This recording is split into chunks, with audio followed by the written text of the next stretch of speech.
ونستغفره ونعوذ بالله من شرور أنفسنا ومن سيئات أعمالنا من يهده الله فلا مضل له ومن يضلل فلا هادي له وأشهد أن لا إله إلا الله وحده لا شريك له وأشهد أن محمدا عبده ورسوله صلى الله عليه وعلى آله وأصحابه وسلم تسليما كثيرا. أما بعد فإن أصدق الحديث كتاب الله وخير الهدي هدي محمد صلى الله عليه وسلم وشر الأمور محدثاتها وكل محدثة بدعة وكل بدعة ضلالة وكل ضلالة في النار. فقد قال الله عز وجل: أعوذ بالله من الشيطان الرجيم: إن الله لا يغير بقوم حتى يغيروا ما بأنفسهم وإذا أراد الله بقوم سوءا فلا مرد له من دونه من وال. শ্রদ্ধেয় সম্মানিত সভাপতি মহাশয়, এই মসজিদের সম্মানিত ইমাম শেখ জহিরুদ্দিন মোহাম্মদ হাফেজাহুল্লাহ, আমাদের আজকের বিশিষ্ট দায়ী এবং আলোচক হিসেবে উপস্থিত ছিলেন শেখ আনোয়ার হক ফাইদা হাফেজাহুল্লাহ, পশ্চিমবঙ্গের বিদগ্ধ একজন আলেমে দ্বীন। কোরআন সুন্নাহর আলোকে আলোচনা তার শ্রবণ করলেন। দিনের উপর অটল থাকা, অবিচল থাকার বেশ কিছু উপায় এবং তার ফজিলত এবং গুরুত্বকে সম্মুখে রেখে, যেহেতু তিনি সফর করবেন, বাড়ি ফিরবেন, কামরূপ এক্সপ্রেসে টিকিট আছে, যার জন্য আগে বলে নিলেন। আমারও সমস্যা, আগে বললে ভালো হতো, আমাকেও ট্রেন ধরতে হবে, মালদা যেতে হবে, হাটে বাজার এক্সপ্রেস ধরতে হবে, যার কারণে সময় অত্যন্ত সংক্ষিপ্ত। সম্মানিত উপস্থিতি, যে বিষয়টিকে সম্মুখে রেখে অত্যন্ত সংক্ষিপ্ত আকারে দু চার কথা, যদিও আকাঙ্ক্ষিত আলোচক আমাদের আলোচনা করেছেন, মনোযোগ সহকারে আমরা শুনেছি। আর আমরা ঘরের মানুষ, বিভিন্ন সময়ে এলাকাতে আমরা খুতবা সূত্রে, দাওয়াতি সভা সূত্রে আমরা আলোচনা করে থাকি, এলাকার মানুষ সকলে শোনে, ফলে গুরুত্বপূর্ণ আলোচনা আমরা শুনেছি। তারপরেও আমি যে বিষয়কে সম্মুখে রেখে দু চার কথা বলবো বলে মনস্থির করেছি, সেটি হচ্ছে সমাজ সংশোধনের পথ ও পদ্ধতি। আমরা অনেকেই সমাজ সংশোধনের পথ, প্রসেস, পদ্ধতি সম্পর্কে বিভিন্ন ব্যক্তিরা, জ্ঞানী গুণী বিশিষ্টজনেরা বিভিন্ন রকমের লেখালেখি করেন, বাতেলা ঝাড়েন, জুমলাবাজি করেন, লেকচার দেন। সেটা কোনো পলিটিক্যাল পার্টির লোক হোক অথবা সমাজের কোনো বিশিষ্ট ব্যক্তি হোক, কিন্তু আদতেই সমাজ সংশোধন পরিবর্তন একমাত্র হতে পারে কোরআন ও সুন্নাহর নীতিমালাকে সম্মুখে রেখে। যে নীতিমালার আদর্শ, মহান আদর্শ, মহান মানব নবী আকরাম সাল্লাল্লাহু আলাইহি সাল্লামের তরিকা অনুযায়ী। তিনি ছাড়া কোনো পথ পদ্ধতি অবলম্বন করে আপনি সাকসেস হতে পারবেন না, সমস্যার নিরূপণ হতে পারে না, সমাধান হতে পারে না, সমাজ সংশোধন হতে পারে না। এই জন্য আমরা সমাজ সংশোধনের কথা বলবো কোরআন সুন্নাহর আলোকে। কিভাবে আমাদের সমাজ, পরিবার, পরিবেশ, পরিস্থিতি আমাদের মজবুত হবে, উন্নত মানের হবে, উন্নয়ন হবে আর সংশোধন হবে। যে কথা অনুস্বীকার্য, যে ইসলাম পরিষ্কার চকচকে ঝকঝকে দিন, সাহাবায়ে কেরামরা নবী আকরাম সাল্লামের কাছে কোরআন ও হাদিসের আলাপ আলোচনা শুনতেন, নিজেরা নিজের জীবদ্দশায় সেটিকে বাস্তবায়ন করতেন। রাসূলুল্লাহ সাল্লাল্লাহু আলাইহি ওয়াসাল্লামও মক্কাতে 53 বছর থাকার পরেও মক্কাওয়ালারা শুধরালো না। 40 বছর বয়সে নবী হলেন, তারপরে 13 বছর ধরে দাওয়াত এবং তাবলীগ করতে লাগলেন। মক্কাবাসীরা শুধরালো না, পরিবর্তন হলো না, সংশোধন হলো না, বরং উল্টে তার প্রতিক্রিয়া দুশ্মন, শত্রুতা এবং ষড়যন্ত্র, চক্রান্ত চালাতে লাগলো, তাকে বের করে দেওয়ার, হত্যা করে দেওয়ার। আল্লাহ রাব্বুল ইজ্জতের পক্ষ থেকে আদেশ এলো হিজরত করার, মক্কা ভূমি ছেড়ে মদিনাতে গমন করলেন। তো শুধুমাত্র এতটুকু পয়েন্টের যে এত বছর ধরে দিনের কাজ, কর্ম, কথাবার্তা বলার পরেও মক্কাওয়ালারা শুধরালো না, পরিবর্তন হলো না। পরিবর্তন কে হবে না হবে আল্লাহ রাব্বুল ইজ্জতের হাতে ছেড়ে দিতে হবে, কিন্তু নসিহত, দাওয়াত পৌঁছানোর দায়িত্ব আমি আপনি। ফাযাক্কির ইন্নামা আনতা মুযাক্কির লাস্তা আলাইহিম বিমুসাইতির। আপনার কাজ হচ্ছে নসিহত করা। নসিহত নিঃসন্দেহে মুমিনদের জন্য ফায়দাদায়ক, উপকারে আসে। আর নিঃসন্দেহে আমাদের আজকের এই মজলিস মসজিদ ভিত্তিক। যারা কেবলমাত্র দিন শিখবো, দিনের উপর অটল থাকবো, দিনকে ভালোবাসে, তারাই মসজিদে উপস্থিত হয়েছে। আর যারা বাইরে আছে মোটামুটি ভাবে দিনকে ভালোবাসে না, সম্পূর্ণ পৃথক হয়ে যায়। যখন মসজিদে প্রোগ্রাম হয়, বেদিন আর দিনী ব্যক্তির মাঝে পার্থক্য করে দেয়। সম্মানিত উপস্থিতি, ইসলাম গোটা সমাজকেই কল্যাণের পথে আহ্বান করে। মঙ্গলের দিকে আহ্বান করে এবং পরিবার থেকে বিভিন্ন প্রকারের সমাজ থেকে অশ্লীলতা, অন্যায়, অত্যাচার, জুলুম, নির্যাতন, সুদ, ঘুষ এগুলোকে দূরীভূত করার জন্য পদে পদে বিভিন্ন রকমের অ্যাকশন নিয়েছে ইসলাম। মদকে হারাম করার জন্য, সুদকে হারাম করার জন্য, অবৈধ পন্থায় উপার্জিত সম্পদের ব্যাপারে কঠোরভাবে ঘোষণা কোরআন এবং সুন্নাহ আমাদেরকে ধীরে ধীরে দিয়েছে। মানুষ তবে গ্রহণ করেছে। মক্কাতে কাজ হলো না বলে রাসূলুল্লাহ সাল্লাল্লাহু আলাইহি ওয়াসাল্লাম বসে থাকেননি, বরং মদিনাতে আসার পরে শেষ জীবনে 10টি বছর দিনের দাওয়াতের প্রচার করতে লাগলেন। আস্তে আস্তে করে মদিনা ভূমিতে আলোক ছড়াতে লাগলো। সমাজ এবং সমাজকে কিভাবে সংশোধন করব, সোসাইটির কিভাবে পরিবর্তন হবে, সেটা রাসূলুল্লাহ সাল্লাল্লাহু আলাইহি ওয়াসাল্লামের জীবদ্দশা, জীবনী পড়লে এটা স্পষ্ট আমাদের কাছে। আর রাহিকুল মাকতুমের ইশারা শেখ করেছেন। বিশ্ববিখ্যাত গ্রন্থ রাহিকুল মাকতুম পড়া মানুষের জন্য জরুরি। নবী আকরাম সাল্লাল্লাহু আলাইহি ওয়াসাল্লামের জীবদ্দশা, জীবন বৃত্তান্ত, তার জীবন কাহিনী এবং অসংখ্য ইসলামের ইতিহাসে যুদ্ধের ঘটনাবলীগুলো, যেগুলো মানুষ পড়লে অনুধাবন করতে পারবে ইসলাম এমনি এমনি আমাদের কাছে আসেনি। তার জন্য কত রক্ত ঘাম ঝরাতে হয়েছে, কত সময় ব্যয় করতে হয়েছে, কত অর্থ সম্পদ ব্যয় করতে হয়েছে, কত সংসারকে, স্ত্রী স্বজন সন্তান সন্ততিকে দূরে সরাতে হয়েছে, কত কষ্ট করে ইসলামের শাশ্বত বিধান আমাদের কাছে পৌঁছেছে। সঠিক দিন, পরিপূর্ণ দিন যেটা আমরা পেয়েছি সেটাকে অবহেলায় কাটাতে পারি না। তার উপর অটল থাকবো কি করে, অবিচল থাকবো কি করে, সে কথা আমরা শুনলাম। প্রিয় ভাই আমার, রাসূলুল্লাহ সাল্লাল্লাহু আলাইহি ওয়াসাল্লাম বলেছেন, তালাবুল ইলমি ফারিদাতুন আলা কুল্লি মুসলিম। প্রত্যেকটি মুসলিমের জন্য ইসলামের ন্যূনতম জ্ঞান, মৌলিক জ্ঞান, যেটি অপরিহার্য। দুনিয়ার অনেক জ্ঞান আছে, সেগুলি আপনি জানেন অথবা না জানেন, কোনো পরোয়া নেই। কিন্তু আখিরাতের জ্ঞান, কবরে যে প্রশ্নের উত্তর হবে, তাওহীদের জ্ঞান, নবী সম্পর্কে আপনাকে জিজ্ঞাসা করা হবে, সেই জ্ঞান আপনি লাভ করেছেন কিনা, এটা মৌলিক বিষয়, এটা বিবেচ্য বিষয়। সম্মানিত উপস্থিতি, সর্বপ্রথম সমাজ সংশোধনের জন্য নিজেকে পরিবর্তন করা। अपने मन में डूब कर पा जा सुरागे जिंदगी, अपने मन में डूब कर पा जा सुरागे जिंदगी, तू अगर मेरा नहीं बनता न बन अपना तो बन। আমার জন্য কাউকে পরিবর্তন হওয়ার দরকার নেই, নিজেকে নিজেরা পরিবর্তন করতে হবে। আপনাকে আপনার প্রশ্নের উত্তর দিতে হবে। আপনি কি খেয়েছেন, কি পড়েছেন, কি করেছেন, কি দায়িত্ব ছিল, কতটা সেই জিম্মেদারি পালন করেছেন, এই প্রশ্নের উত্তর আপনাকে দিতে হবে। বলে আপনার মাথায় মগজে পোকা কুটকুট করে কামড়ানো দরকার আছে। দিন ইসলামের বিধি বিধান জানার জন্য আপনার ছটফটানির দরকার আছে, আপনাকে সফরের দরকার আছে, দৌড়াদৌড়ির দরকার আছে, হেডেক নেওয়ার দরকার আছে। দিন কি করে শিখবো তার জন্য আপনার যথেষ্ট আপনাকে সময় ব্যয় করার দরকার আছে। আল্লাহ রাব্বুল ইজ্জত পবিত্র কোরআনে বলছেন, ইন্নাল্লাহা লা ইউগাইয়িরু বিকওম হাত্তা ইউগাইয়িরু মা বিআনফুসিহিম। আল্লাহ তাআলা কোন জাতিকে ততক্ষণ পর্যন্ত পরিবর্তন করেন না যতক্ষণ কোন ব্যক্তি নিজেদেরকেই পরিবর্তন না করে। যে জাতি নিজেদেরকে পরিবর্তন করলো না, আল্লাহ রাব্বুল ইজ্জত তাদেরকে পরিবর্তন করবে না। उर्दू कवि बोलছেন, अल्लाह ने आज तक उस काम की हालत ना बदली, अल्लाह ने आज तक उस काम की हालत ना बदली, ना हो खुद जिसको आप अपने हालत बदलने का। যারা নিজেদের পরোয়া নেই নিজেকে পরিবর্তন করার, নিজের ব্যাপারে সংশোধন করে না, কত ধানে কত চাল নিজেরা হিসাব নিকাশ করে না, তো তাকে কে পরিবর্তন করবে? সে কি সমাজ পরিবর্তন করবে? তার বক্তব্য আর লেকচার সেগুলো তো বাতেলা হবে, সেগুলো মাত্র মুখের আওয়াজ, বাতাসে ভেসে চলে যাবে। প্রিয় ভাই আমার, এই জন্য নিজেদেরকে পরিবর্তন করতে হবে। সর্বপ্রথম আমি জান্নাত যাব, আমার ভাইদেরকে জান্নাত নিয়ে যাব। ওয়ানদির আশিরাতাকাল আকরাবিন, এই আয়াত যখন নাযিল হলো, হে নবী তুমি তোমার আত্মীয় স্বজনদেরকে ভয় দেখাও।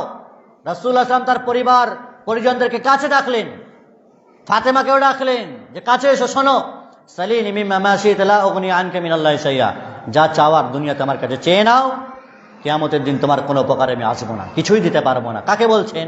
ফাতেমাকে, নিজের কন্যাকে। যেন ফাতেমা এই স্বপ্নে বিভোর হয়ে না থাকে যে আমার পিতা তো মুহাম্মদ সাল্লাল্লাহু আলাইহি ওয়াসাল্লাম, তিনি আমাকে বাঁচিয়ে নেবেন, রক্ষা করে নেবেন না। দুনিয়াতে যা চাওয়ার যা পাওয়ার বলো সেটা আমি দিতে বাধ্য, দেব, আখিরাতে কোনো কাজে আসবো না তোমার। তো হামার আপ কিস খেত কে মূলি হে, আমি আর আপনি কে, কোথায় আছি, কোন স্বপ্নে বিভোর হয়ে আছি? কোন দাদা হুজুরের পীর কেবলার বংশে জন্মগ্রহণ করেছি, কোন হুজুরের বংশে জন্মগ্রহণ করেছি বলে জামিল আশরাফের বাঁট হয়ে গেছে, জান্নাত চলে যাব 7 পিঁড়ি পর্যন্ত, 7 গোষ্ঠী পর্যন্ত। এমনটি জান্নাত কারোর ঘরের হাওয়াই লাড্ডু নয় যে বলল আর স্বপ্ন দেখলো আর কিনে নিল। আর এটা স্বপ্নের পাওয়া দিনও নয়। জামাত ইসলামের দিন হতে পারে স্বপ্নে পাওয়া দিন, তাবলিগি জামাতের দিন হতে পারে স্বপ্নে পাওয়া দিন, কিন্তু ইসলাম আহলুস সুন্নাহ ওয়াল জামাআহ ফিরকায়ে নাজিয়া তায়েফা মানসুরা যে মানহাজের উপরে টিকে আছে, যে আদর্শের উপরে টিকে আছে, সেটা স্বপ্নে পাওয়া আমাদের নয়, বরং রাসূলুল্লাহ সাল্লাল্লাহু আলাইহি ওয়াসাল্লাম নবীদের স্বপ্ন অবশ্য সত্য। রাসূলুল্লাহ সাল্লাল্লাহু আলাইহি ওয়াসাল্লাম যে দিন পেয়েছেন ওহী ভিত্তিক দিন যা আমাদের কাছে এসেছে, সেই দিনের উপরে আমরা অটল থাকতে বাধ্য। সম্মানিত উপস্থিতি, তাহলে আমাদের নিজেদের সংশোধন করা, নিজেরা পরিবর্তন হই, তারপর অপরকে পরিবর্তন করার চেষ্টা করব। নিজেরা আলোচনা শুনবো, অপরকে শোনাবো, নিজেরা শুনবো আর অপরকে শোনাবো, এই মন মানসিকতা থাকতে হবে। আমাদের মাঝে মহিলারা নিজেদের মাঝে সততা থাকবে, পর্দা থাকবে, নিজেদের সর্ব প্রকারের অনৈতিক কাজ থেকে, 2 নম্বরই কাজ থেকে নিজেরা নিজেদেরকে হেফাজতে রাখবে, তবেই তো তারা জান্নাতে যাবে। ভাই কথা বলেন না, পিছনে কথা বলেন না। নবী রাসূলুল্লাহ সাল্লাম বলেছেন মহিলাদের ক্ষেত্রে বিশেষ করে 4টি কাজ করলে জান্নাতে যাবে। ইযা সাল্লাতিল মারআতু খামসাহা, যখন কোনো মহিলারা 5 ওয়াক্ত নামাজ পড়বে কন্টিনিউ ভাবে, আসামাত শাহরাহা, আর রমজানে রোজা রাখবে, আর নিজের লজ্জাস্থানের হেফাজত করবে, আর স্বামীর আনুগত্য করবে, তাহলে নিজেদেরকে হেফাজত করা, নিজের শরীরে হেফাজত করা, পর্দা মেনটেন করা, এটা অত্যন্ত গুরুত্বপূর্ণ জিনিস মহিলাদের ক্ষেত্রে। তারা এভাবেই নিজেদেরকে সংশোধন করবে, হেফাজত করবে, রক্ষা করবে। তবে তার পরিবার সংশোধন হবে, সন্তান সন্ততি সংশোধন হবে তাকে দেখে, পিতাকে দেখে, মাকে দেখে সন্তান সন্ততিরা গড়ে ওঠে। বইয়ে পড়ে যতটা তারা শিক্ষা অর্জন করে, তার চাইতে বেশি তারা পরিবেশ দেখে শিক্ষা অর্জন করে। অনুরূপভাবে সমাজ সংশোধন করতে গেলে ভালো কাজের আদেশ করতে হবে, মন্দ কাজের নিষেধ করতে হবে। সৎ কাজের আদেশ সদা সর্বদাই করে যেতে হবে, চাই কে শুনুক আর না শুনুক, মানুক আর না মানুক, কিন্তু আপনার আওয়াজ, আল্লাহর আওয়াজ, নবী রাসূলের আওয়াজ আপনাকে পৌঁছাতে হবে। এটা দায়িত্ব আমাদের সকলের দায়িত্ব। এবং অসৎ কাজ, অন্যায় কাজ দেখলে তা থেকে রক্ষা করতে হবে, বাঁচাতে হবে, প্রতিবাদ করতে হবে। এটি উম্মতে মুহাম্মাদীর বৈশিষ্ট্য। শুধু উম্মতে মুহাম্মাদীর মাঝে উলামায়ে কেরামরা করবে না, উলামায়ে কেরামরাই শুধু বাধ্য এমনটি নয়, বরং উম্মতে মুহাম্মাদী নবী সাল্লামের যারা উম্মত বলে নিজেদেরকে গর্ব করেন, সকলের এই জিম্মেদারি আছে। স্ব ফিল্ডে, যে ফিল্ডে আছে, কেউ যদি পরিবারই শুধুমাত্র মুখ খুলতে পারবে সেখানেই খোলো, যার বক্তব্য, যার ক্ষমতা আছে, মসজিদে, মাদ্রাসায়, আউটডোর ইনডোর প্রোগ্রামে, সেখানেই খোলো। ব্যবসা বাণিজ্য, চাকরি বাকরি, চাষাবাদ, যে যেখানে আছে, যার যা ফিল্ড আছে, সে ফিল্ডে সে মুখ খুলবে, আল্লাহর দিকে আহ্বান করবে, সৎ কাজে আদেশ করবে, মন্দ কাজ থেকে নিষেধ করবে, তবে সমাজ সংশোধন হতে পারে। আপনি হিতাকাঙ্ক্ষী আর শুভাকাঙ্ক্ষী, এক ভাইয়ের শুভাকাঙ্ক্ষী মানেই হলো অন্যায় অপরাধগুলো থেকে তাকে সতর্ক করবেন, সাবধান করবেন। আপনি যদি সাবধান আর সতর্ক না করেন, আপনি তার বন্ধু নন, আপনি তার শত্রু হবেন। সম্মানিত উপস্থিতি, অনুরূপভাবে ইলম আর আল্লাহ ভীতি অর্জন করতে হবে। সমাজ সংশোধনের হাজারো রকমের বক্তব্য আমরা শুনলে নিজেদেরকে ইলম অর্জন করতে হবে। শরঈ ইলম, শরীয়তের ইলম অর্জন করতে হবে, যে ইলম আপনাকে রবকে চেনায়, যে ইলম রাসূলুল্লাহ সাল্লাল্লাহু আলাইহি ওয়াসাল্লামকে চিনতে শেখায়, যে ইলম দ্বীন ইসলামকে চিনতে শেখায়, যে ইলম অর্জন করলে কবরে আযাব থেকে রক্ষা পাবেন, যে ইলম অর্জন করলে কিয়ামতের দিনে প্রশ্নের উত্তর আপনার জন্য সহজ হবে, যে ইলম অর্জনের মাধ্যমে জান্নাত আপনার জন্য সহজ হবে, সেই ইলম অর্জন করা আপনার জন্য জরুরি, ওয়াজিব বিষয়। তবে আপনি সংশোধন হবেন, আপনার পরিবার হবে, সমাজ হবে। শরঈ ইলম থেকে যারা বিমুখতা অর্জন করে, এড়িয়ে চলে, ইলম আবার কি জিনিস সেটাই বুঝতে চাই না, খালি বিভিন্ন রকমের গাল গল্প রসিকতায় ভরা, ওয়াজ নসিহত শুনে শুনে কান যাদের পচে গেছে, তাদের কাছে কোরআনের ঠোস ইলম আর শরীয়তের পোক্তার মজবুত ইলমের কোনো কদর থাকবে না। সাহাবায়ে কেরামরা যেভাবে দ্বীন ইলম শিখতেন, মসজিদে রাসূলুল্লাহ সাল্লাল্লাহু আলাইহি ওয়াসাল্লামের কাছে চাতক পাখির ন্যায় দ্বীন ইসলাম শিখতেন। কথা মনোযোগ সহকারে শুনতে হবে, নাহলে কোনো হৃদয়ে কথা ঢুকবে না, কলজেতে কথা প্রবেশ করবে না। সম্মানিত উপস্থিতি, ইলম এবং আল্লাহ ভীতি অর্জন করা। দ্বীনি জ্ঞান ছাড়া কোনো মানুষ পরিবর্তন সম্ভব হতেই পারে না। ইলম অর্জন ছাড়া আমল আপনি করতেই পারেন না। ইলম ছাড়া আপনি হালাল হারামের মাঝে পার্থক্য করতেই পারেন না। ইলম ছাড়া সৎ অসতের মাঝে পার্থক্য করতেই পারবেন না। ইলম ছাড়া তাওহীদ এবং শিরকের মাঝে, সুন্নাহ ও বিদআতের মাঝে পার্থক্য করার মতো ক্ষমতা আপনার হবে না। তাহলে সমাজ সংশোধনের স্বপ্ন দেখলে আপনাকে আগে নতজানু হয়ে বসে কোরআন সুন্নাহর ইলম অর্জন করতে হবে উলামায়ে কেরামদের কাছ থেকে। বিদগ্ধ উলামায়ে কেরাম, কোরআন সুন্নাহর আলেমে দ্বীন, যাদের না চাওয়া না পাওয়া না দুনিয়া না কিছু, শুধু আখিরাত মুখী যাদের জীবনযাপন, এমন ইলমের উলামায়ে কেরামদের দ্বারস্থ আপনাকে হতে হবে। পেট পূজারি পকেট পূজারি উলামায়ে কেরামদের দ্বারস্থ নয়। দুনিয়াদারি আর ভোগবিলাসী উলামাদের কাছে নয়, বরং যারা আখিরাতকে প্রাধান্য দিয়েছে এমন উলামায়ে কেরাম হাক্কানি রব্বানি, তাদের সম্মুখে আপনাকে নতজানু হতে হবে। আল্লাহ তাআলা বলেছেন ইয়ারফাইল্লাহুল্লাযিনা আমানু মিনকুম ওয়াল্লাযিনা উতুল ইলমা দারাজাত। আল্লাহ তাআলা ঈমানদারদেরকে আর যাদেরকে ইলম দেওয়া হয়েছে, শরীয়তের ইলম অর্জন করেছে, তাদের মান সম্মানকে আল্লাহ উঁচু করেছে। দুনিয়া নয়, দুনিয়া আখিরাত উভয় জগতে তোমার মান সম্মানকে উঁচু করা হবে, উচ্চ করা হবে। তাহলে ইলম ছাড়া, তাকওয়া অর্জন করা ছাড়া সংশোধন করা মানে সম্ভব নয়। আল্লাহ তাআলা পবিত্র কোরআনে বলছেন ওয়াতাযাওয়াদু ফাইন্না খায়রাজ যাদি তাকওয়া। আর তোমরা পাথেয় অর্জন করো, উত্তম পাথেয়। উত্তম পাথেয় কি? তাকওয়া, আল্লাহ ভীরুতা। উত্তম পাথেয় হলো আল্লাহ ভীরুতা অর্জন করতে হবে। আল্লাহর ভয়ে ভীত সন্তুষ্ট হতে হবে, তার প্রতিটি বিধানকে মান্য করতে হবে। এটি হলো উত্তম পাথেয়, যা আপনাকে জান্নাত পর্যন্ত নিয়ে যাবে। সম্মানিত উপস্থিত, অনুরূপভাবে অশ্লীলতা, সুদ, ঘুষ, হাজার রকমের আমাদের দেশে ইনকাম সোর্স আছে, যে অন্যায় এবং অবৈধ পন্থায় মানুষ গ্রহণ করে, সেগুলোকে কবুল করে, সেই সমস্ত কাজকে বর্জন করতে হবে। ওয়ালা তাকরাবুল ফাওয়াহিশ মা যাহারা মিনহা মা বাতান। সেটি প্রকাশ্য হোক অথবা অপ্রকাশ্য হোক, সকল প্রকারের অন্যায় অপকর্ম থেকে নিজেকে দূরে সরিয়ে রাখতে হবে। অনুরূপভাবে নিজের আকীদার ক্ষেত্রে মজবুত হতে হবে। আকীদার ক্ষেত্রে কোনো কম্প্রোমাইজ নেই অন্যান্য জামাতের সাথে। একতার কথা আমরা বলি, ঐক্যবদ্ধের কথা বলি, এবং ভ্রাতৃত্ব বজায় রাখার কথা আমরা বলি, অবশ্যই করতে হবে।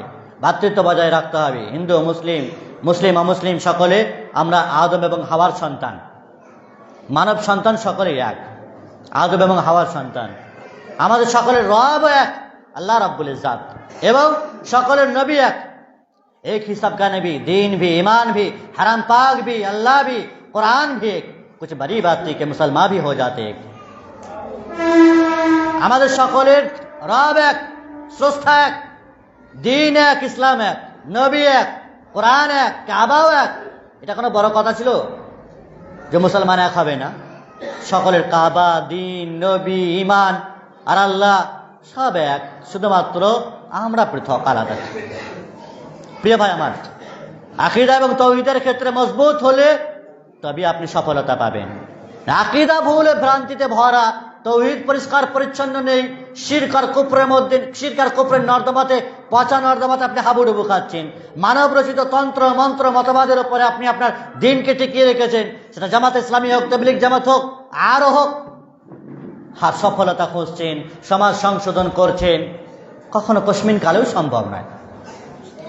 শিরক দিয়ে, কুফর দিয়ে, মানব রচিত মতবাদ আর মতাদর্শ দিয়ে সমাজ উন্নয়ন করা, সোসাইটি উন্নয়ন করা, নিজেকে সংশোধন করা কসমিন কালেও সম্ভব না।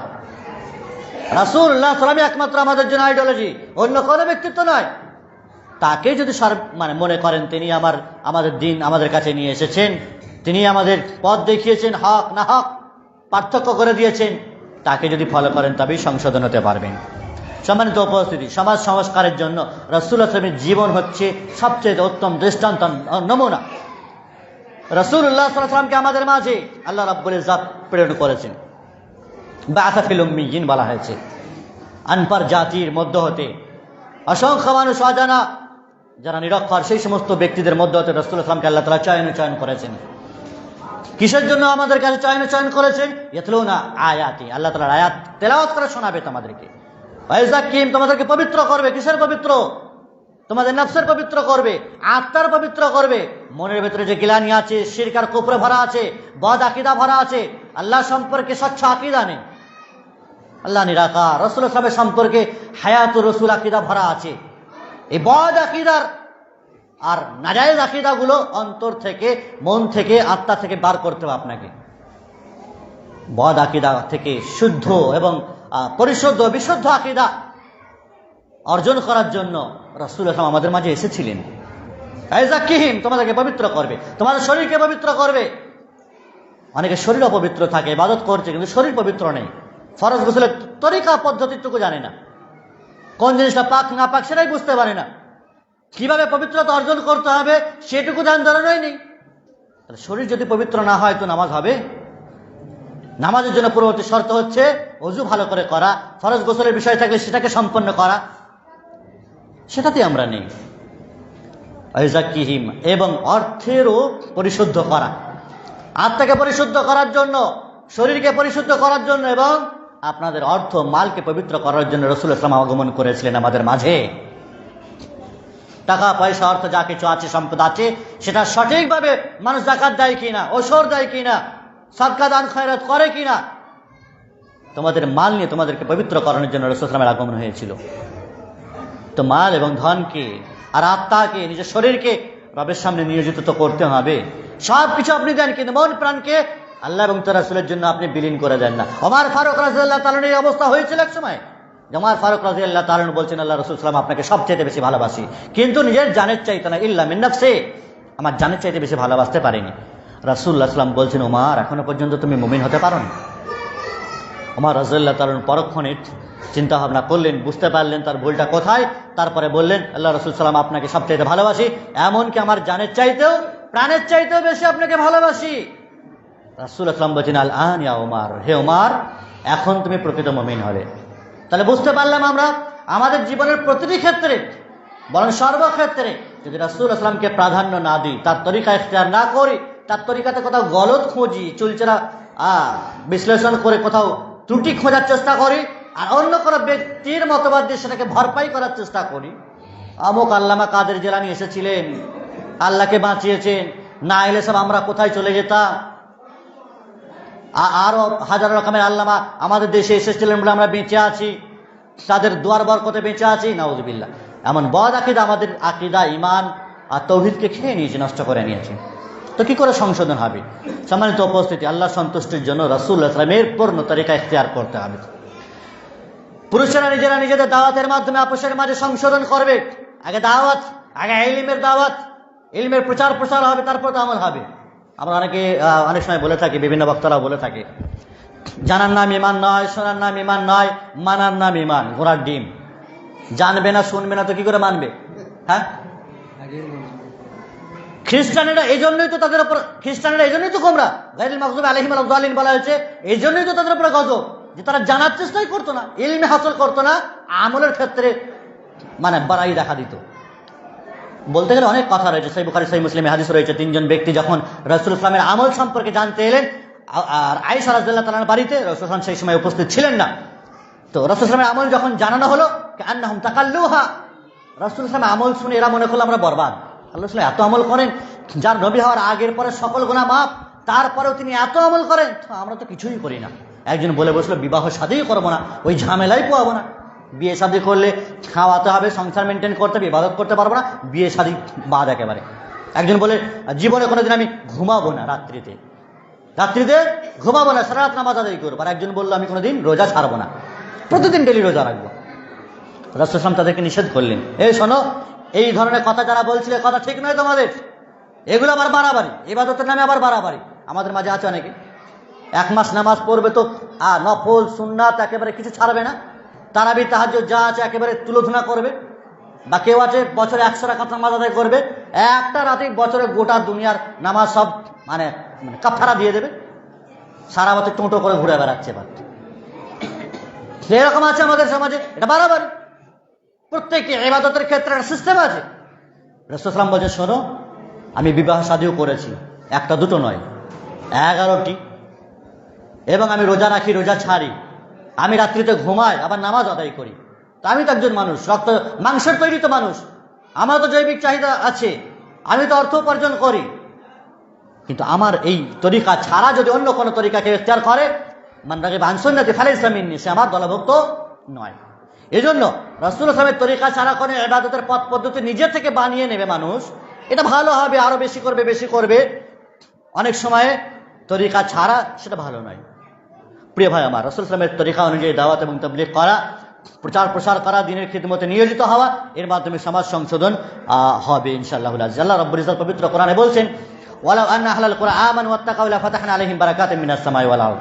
যদি সেই সমস্ত জনপদেরা ঈমান আনতো, আল্লাহকে ভয় করতো, তাহলে আসমান এবং জমিনের বরকতের দরজা তার জন্য আমি উন্মুক্ত করে দিতাম।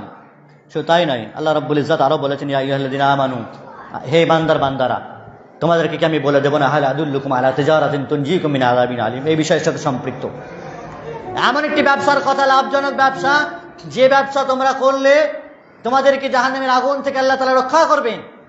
সেই ব্যবসা কি তুমিনুনা বিল্লাহি ওয়া রাসূলিহি, সেই ব্যবসা হলো আল্লাহর প্রতি ঈমান আনা, আল্লাহর পূর্ণ তাওহীদকে স্বীকারোক্তি দেওয়া, আল্লাহ সম্পর্কে স্বচ্ছ আকীদা পোষণ করা। আল্লাহ নিরাকার নন, সর্ব জায়গায় বিরাজমান নন। ভুল ভ্রান্ত আকীদা মনের ভেতরে লালন করে পালন করে আল্লাহর উপরে ঈমান আনি কাঁচা বেঁধে ঘুরে বেড়ালে হবে নাকি? রাসূলিহি, রাসূল ইসলামের প্রতি পূর্ণ ঈমান আনা। তিনি মানুষ, তিনি ফেরেশতা নন। তিনি মানুষ ছিলেন, নূরের তৈরি নয়। তিনি মারা গেছেন, বেঁচে নাই। হায়াতুর রাসূলের আকীদা রাখবো না আমরা। কবরের জীবনে জীবিত, দুনিয়ার মতো জীবিত নন। সালাম দিলে তার কাছে পৌঁছায়, তার পক্ষ থেকে জবাব দেওয়া হয়, এ কথা স্বীকৃত। কিন্তু কবরের জীবনে জীবিত, দুনিয়ার জীবনের মতো জীবিত নয়। আচ্ছা, জীবিত মানুষকে কেউ কবর দেয় নাকি? রাসূল সাল্লাল্লাহু আলাইহি ওয়াসাল্লাম যদি জীবিত হয়, তো জীবিত মানুষকে কেউ কবর দেবে? আপনি কোন মানুষ বেঁচে আছে তাকে কবর দিলে ছেড়ে দেবে তার ছেলে মেয়েরা? তো রাসূল সাল্লাল্লাহু আলাইহি ওয়াসাল্লাম মারা গেছেন। এই আকীদা পোষণ করা, ওয়া রাসূলিহি ওয়াতুজাহিদুনা ফি সাবিলিল্লাহি বিআমওয়ালিকুম ওয়া আনফুসিকুম, আর আল্লাহর রাস্তায় জিহাদ করা মাল দিয়ে আর জান দিয়ে। জিহাদ এখনকার দিনে তো সশস্ত্র জিহাদ নেই, তো কি দিয়ে আপনি জিহাদ করবেন? সময় দিয়ে, শ্রম দিয়ে, টাকা পয়সা অর্থ যা আছে তা দিয়ে দিনকে উন্নত করতে হবে, দিনের পতাকাকে উড্ডয়ন করতে হবে, দিনের প্রচার প্রসারকে আরো ব্যাপকভাবে করতে হবে, শিরক বিদআত সম্পর্কে মানুষের মাঝে সচেতনতা আরো বৃদ্ধি করতে হবে। এভাবে আপনাকে করতে হবে দিনের দাওয়াত। প্রিয় ভাই আমার, এভাবে জিহাদ করতে হবে। অনুরূপভাবে সমাজ সংশোধনের মৌলিক উদ্দেশ্য হচ্ছে সমাজের ভেতরে যে শিরক আছে, কুফর আছে, বদআকিদা আছে, গুমরাহি আছে, বিদআত আছে, সেগুলোকে দূরীকরণ করা, মানুষকে আল্লাহর দাসত্বের দিকে ডাকা। কোনো ব্যক্তিগত মতবাদের দিকে নয়, ব্যক্তিতন্ত্র, সমাজতন্ত্র, রাজতন্ত্রের দিকে নয়, আর ফ্যাসিবাদীদের কোন নীতিমালার দিকে নয়, বরং সিরেফ আর সিরেফ এ দুনিয়া যার ডাক হবে তার দিকে, লিল্লাহিয়াতের ডাক, আল্লাহর পথে আহ্বান হবে। একমাত্র উন্নত ললাট আল্লাহ যা দিয়েছেন, উন্নত শির আর মাথা, সেটা আল্লাহর কাছে আত্মসমর্পণ হবে। কোনো গাছের তলায়, মাজারে, কবরে, আর ইটে কাটে পাথরে কোথাও নয়, কোনো মানুষের কাছে, কোনো পশুর কাছে না। সকলেই আল্লাহ সৃষ্ট জীব, সকলের মুখাপেক্ষী আল্লাহ রাব্বুল ইজ্জাতের। যে নিজেকে বাঁচাতে পারে না, নিজেকে রক্ষা করতে পারে না, নিজের অসুখ হলে ডাক্তার দেখায়, আর সে অপরের চিকিৎসা করে। এই হচ্ছে আমাদের, আমরাও সেগুলো বিশ্বাস করে নিয়েছি। ন্যায় সততার দাওয়াত দিতে হবে মানুষকে, এবং ভ্রাতৃত্ব প্রতিষ্ঠার দাওয়াত দিতে হবে। সমাজ সংশোধনের উদ্দেশ্য আমাদের হবে যে ন্যায় নিষ্ঠা যেন সমাজে প্রতিষ্ঠা হয়। ইন্নাল্লাহা ইয়া'মুরু বিল আদলি ওয়াল ইহসান, সমাজে ন্যায় নীতি এবং নিষ্ঠা, একনিষ্ঠ, এগুলো যেন প্রচার প্রসার হয়। আমরা জানি ন্যায় নিষ্ঠের মূর্ত প্রতীক রাসূলুল্লাহ সাল্লাল্লাহু আলাইহি ওয়াসাল্লাম। সাহাবায়ে কেরামদের বিষয়ে সহিহ বুখারী, সহিহ মুসলিমে বর্ণিত রয়েছে যে সাহাবায়ে কেরামের যুগে সেই সময় কোনো একজন কুরাইশ বংশের সম্ভ্রান্ত মহিলা চুরি করলো। চুরি করার পর দেখা যাচ্ছে তারও বিধান হাত কাটা যাবে। তো কি করা যাবে? রাসূল সাল্লাল্লাহু আলাইহি ওয়াসাল্লামকে সুপারিশ করার কথা বলা হলো উসামা বিন যায়েদ রাদিয়াল্লাহু তাআলা আনহুকে, যে হুব্ব রাসূলিল্লাহ বলা হতো। রাসূল সাল্লাল্লাহু আলাইহি ওয়াসাল্লামের সবচেয়ে প্রিয় ব্যক্তি উসামা বিন যায়েদ। লোকেরা বলে, উসামা তুমি গিয়ে সুপারিশ করো রাসূলের কাছে, তোমার সুপারিশটা হয়তো কবুল হয়ে যাবে। সম্ভ্রান্ত মহিলা, বড়লোক ঘরের মেয়ে চুরি করেছে, তার হাত কাটা যায়? সম্ভবই নয়। রাসূলুল্লাহ সাল্লাল্লাহু আলাইহি ওয়াসাল্লাম বলছেন, ইন্নামা আহলাকাল্লাযীনা মিন ক্বাবলিকুম ইযা শারাকা ফীহিমুশ শারীফ তারাকুহু, পূর্ববর্তী জাতির এই কারণে ধ্বংস হয়ে গেছে, ন্যায়নিষ্ঠতা নেই নিজেদের মাঝে, আমানতদারিতা নেই, ন্যায় নীতি অবলম্বন করতো না, ঠিকঠাকভাবে নীতিবান ছিল না তারা। তাদের মাঝে সম্ভ্রান্ত কেউ চুরি করলে তাকে ছেড়ে দিত, হাত কাটতো না, শাস্তি দিত না। আর যখন ওয়াইদা সারাকা ফীহিমুদ দাঈফ আকামু আলাইহিল হাদ, যখন তাদের মাঝে কমজোর, দুর্বল, গরিব, শরীফ, তার উপরে যত রাজ্যের হুকুম নাজিল হতো, তার উপরে শাস্তি নাজিল হতো। আমাদের সমাজেও দেখা যায় গরিব ফকির আছে, তার বিচার এলে কড়াকন্তিভাবে বিচার। আর বড় লোক, পার্টির লোক, আর কেউ মুখ্য ভূমিকা, তখন তাকে সাইড করা হয়, টাকার বদলে আর কিছু বদলে সসম্মানে তাকে সরানো হয়। এই নীতির উপরে যে জাতি থাকবে, সেই জাতির সংশোধন সম্ভব কখনোই না, বরং সেই জাতি আরো অধঃপতনের অতল তলে ডুবে যাবে। যারা আদল এবং ইহসানের উপর টিকে থাকবে না, শাসক থাকবে না, জনগণ থাকবে না। এবং অন্য একটি হাদিসও রয়েছে যে বিভিন্ন প্রকারের যা আযাব আসে, তার মধ্যে একটি হলো মানুষ যখন ওজনে কম দেয়, ন্যায়নিষ্ঠভাবে বিচার ফায়সালা করে না, সম্মানিত উপস্থিতি, সহিহ বুখারী সহিহ মুসলিমে একটি হাদিস রয়েছে, এটি বলে আমি শেষ করছি। আল্লাহ রাসূল সাল্লাল্লাহু আলাইহি ওয়াসাল্লাম তিনি বলছেন, ইন্নাল্লাহা লা ইউমলি লিয-যালিমি হাত্তা ইযা আখাযাহু লাম ইফতিলহু। আল্লাহ তাআলা জালিমদেরকে অবকাশ দেন। যারা বিভিন্ন প্রকার জুলুম করে, কথার মাধ্যমে জুলুম হয়, কাজের মাধ্যমে জুলুম হয়, হাতের মাধ্যমে জুলুম করে, বিভিন্ন রকমের ইশারা ইঙ্গিতের মাধ্যমে জুলুম করে, লেখালেখি বিভিন্ন প্রকারে করে জুলুম অত্যাচার করে, আল্লাহ তাআলা জালিমদেরকে ছাড় দেন, কিন্তু যখন সর্বশেষে পাকড়াও করবেন, হাত্তা ইযা আখাযা লাম ইফতিলহু, তাকে ছাড়বেন না, তাকে আর ছাড়বেন না।